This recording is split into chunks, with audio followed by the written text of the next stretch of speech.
Assalamualaikum warahmatullahi wabarakatuh. Selamat pagi anak-anak semuanya. Bagaimana kabar kalian hari ini? Semoga sehat selalu dan tetap semangat untuk belajar ya. Baik, pada pertemuan kita hari ini Bu Lydia membuatkan video penjelasan materi tentang unit 2. Nah, jadi kita hari ini akan masuk ke dalam bab 2 ya, atau unit 2. Ini kita membahas tentang recreation, yaitu vocabulary atau kosakata yang berhubungan dengan rekreasi. Namun sebelum itu anak-anak semuanya, Bu Lydia ingatkan kembali, silahkan kalian buka video pembelajaran sebelumnya tentang telling time dan silahkan kalian pelajari kembali dan latihan soal agar kalian lebih paham dalam penulisan waktu menggunakan bahasa Inggris. Oke, baik anak-anak. Apakah kalian sudah siap untuk belajar hari ini? Oke, mari kita mulai.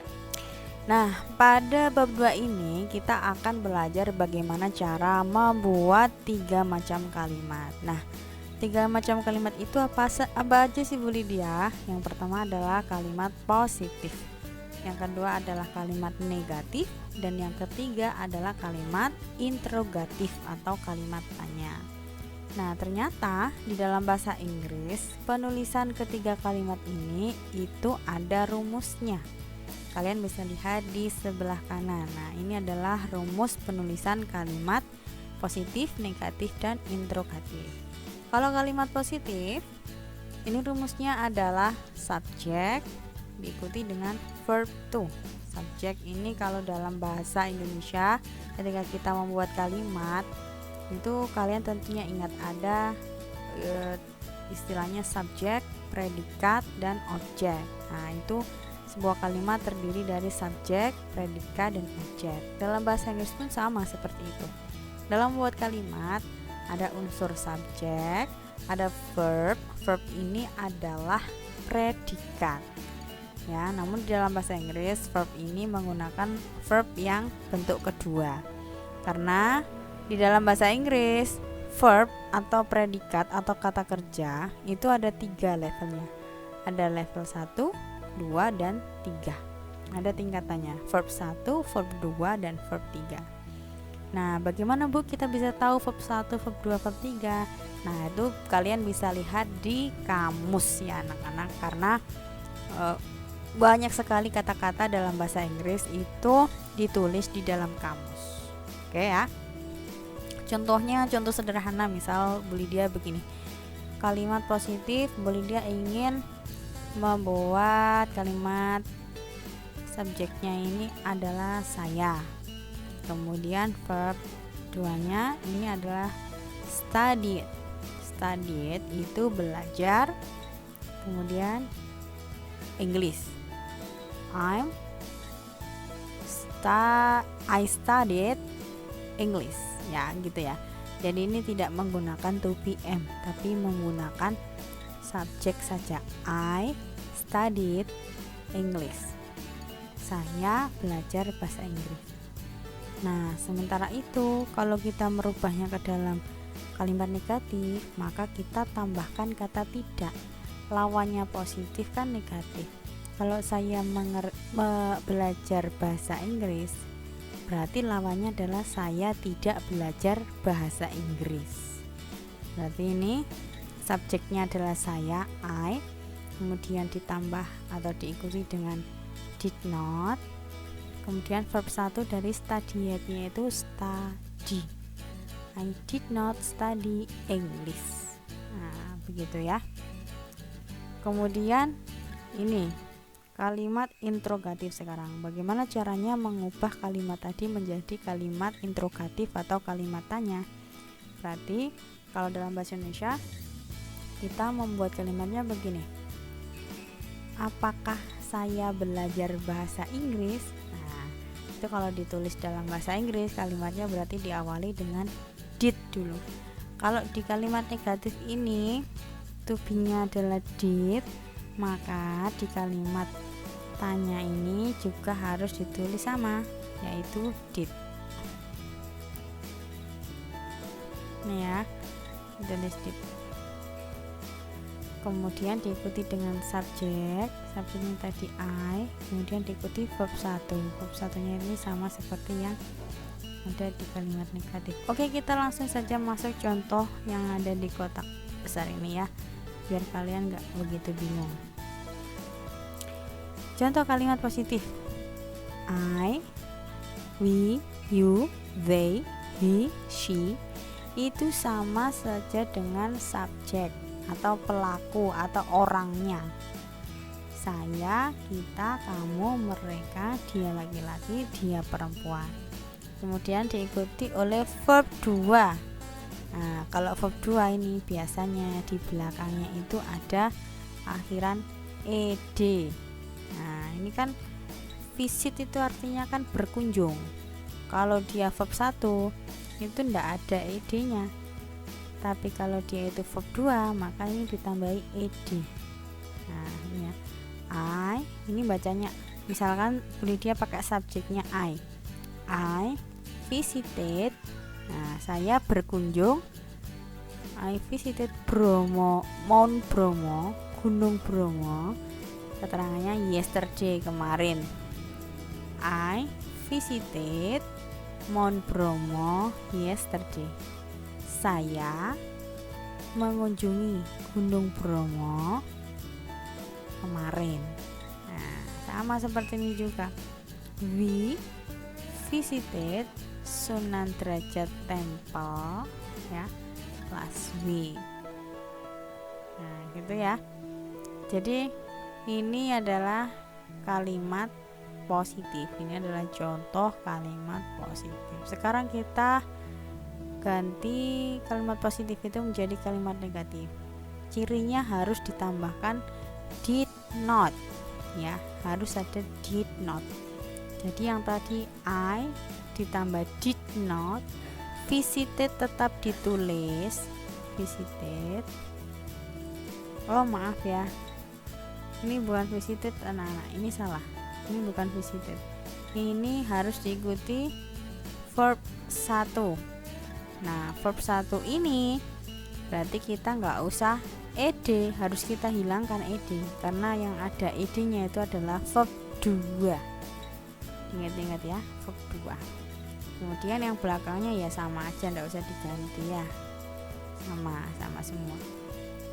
Nah, kemudian setelah kalimat negatif kita ubah menjadi kalimat tanya.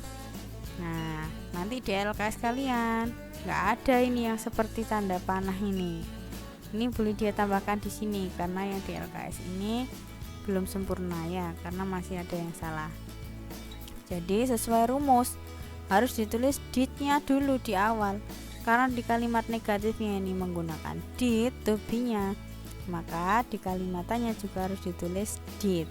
Nah, setelah did baru diikuti oleh subjek, baru setelah itu diikuti oleh verb 1, baru setelah itu diikuti oleh keterangan yang belakang ini udah nggak berubah-berubah ya. Dari positif negatif ke kalimat tanya, kata keterangan yang paling belakang ini tidak berubah. Yang kita otak-atik itu adalah bagian tengahnya sini. Nah, bagian tengah sini ini yang kita otak-atik sesuai dengan rumus ya. Sampai sini paham anak-anak? Jadi intinya adalah ketika kita membuat kalimat positif, urutannya adalah subjeknya dulu, orangnya dulu, kemudian diikuti kata kerjanya, tentunya bentuk kedua, dan biasanya ditandai dengan adanya ed. Setelah itu keterangannya, ini keterangannya, kemudian diubah menjadi kalimat negatif, ditambahkan did not setelah subjek. Nah, ini subjeknya dulu, orangnya, baru diikuti dengan did not, atau bisa disingkat tulisannya seperti ini, didn't, bacanya didn't. Kemudian diikuti oleh verb 1. Ini salah ya, boleh dia tadi sudah sampaikan ini salah.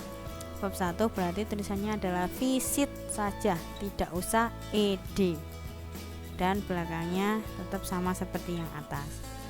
Kemudian diubah menjadi kalimat interrogatif atau kalimat tanya. Awalannya harus dimulai dengan did, karena ini menggunakan did.